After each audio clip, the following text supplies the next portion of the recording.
engineers popping rivets out of the hull, and I would say to them, what are you doing? Well, we get €1 a piece when we get back to port for these things. And I would say, oh, if I was near responsible captain, I'd say, oh, really? Well, count me in for some of that, and keep doing it. And but they're going to pull one rivet too many, the hull's going to collapse, and the ship's going to sink, and everybody's going to die.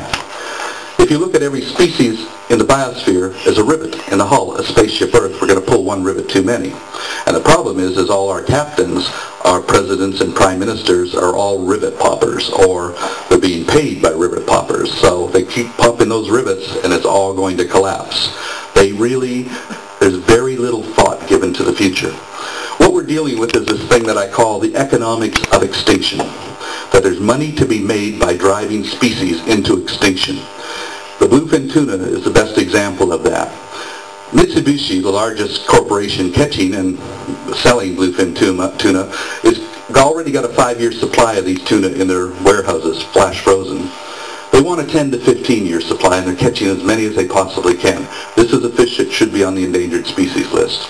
It's also the most expensive fish in the world. One bluefin tuna, on average, sells for $75,000 US. So with that kind of price on its head, it's pretty hard to protect it. But the more they get into the warehouses, the fewer there are in the ocean.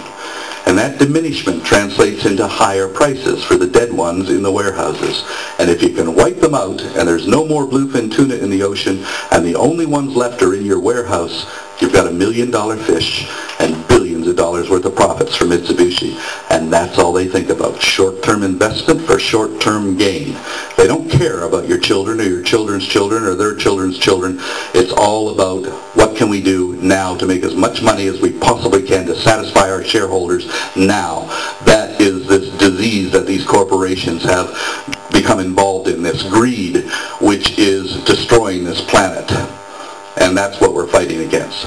Greed and human self-centeredness.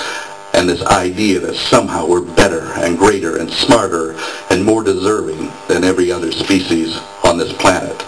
We like to think that we're the smartest species on the planet when, why? Because, well, we're the ones who are saying we're the smartest species on the planet. And I don't know if anybody's ever taken Biology 101, where you get a picture, they put a picture of a rat's brain, then they put a picture of a cat's brain, a dog's brain, a chimpanzee, and a human. And they say, well, you can see that the brain gets bigger as it goes up towards the human, and there's more convolutions on the neocortex. It's much more complex as we get up towards the human brain. They never, ever put an orca brain or a sperm whale brain up there. It makes us look really, really stupid. And we don't like to look stupid, so we just forget that that brain even exists. The sperm whale brain is the most highly developed, complex brain on the planet, but we just dismiss it.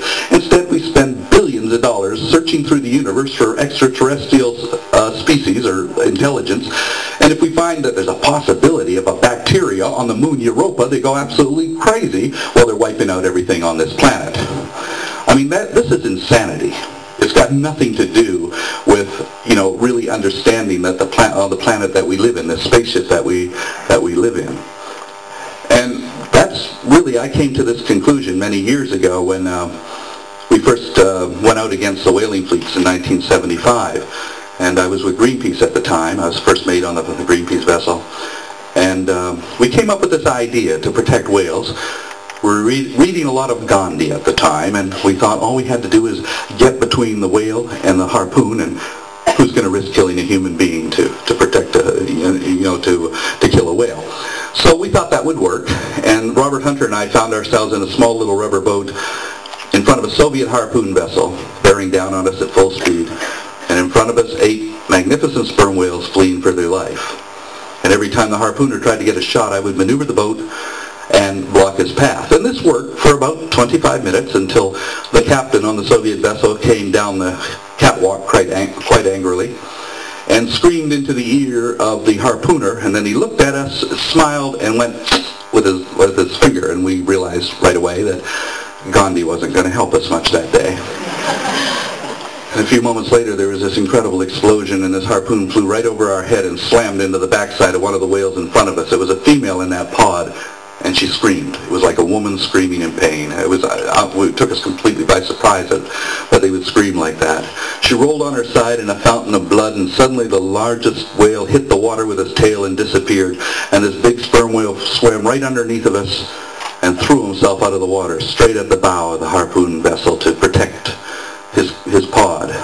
But they were waiting for him, and they put another unattached harpoon in there, and at point-blank range, the harpooner pulled the trigger, and this grenade-tipped harpoon slammed into the head of the whale and exploded in a shower of blood and gore, and he rolled back onto the water, rolling in agony, and as he rolled about, I caught his eye. He looked straight at me, and he dove, and I saw him coming towards us underwater, trail of blood and bubbles, and he came up and out of the water so that the next move was to fall right down on top of us and crush us, and as his head came out of the water and I looked into his eye, that was something that changed my life forever, because in that eye, I saw understanding, that I could see that the whale understood what we were trying to do, because I could see the effort he made to pull himself back. Instead of crushing us, he slid back into the sea. I saw his eye disappear beneath the surface, and he died.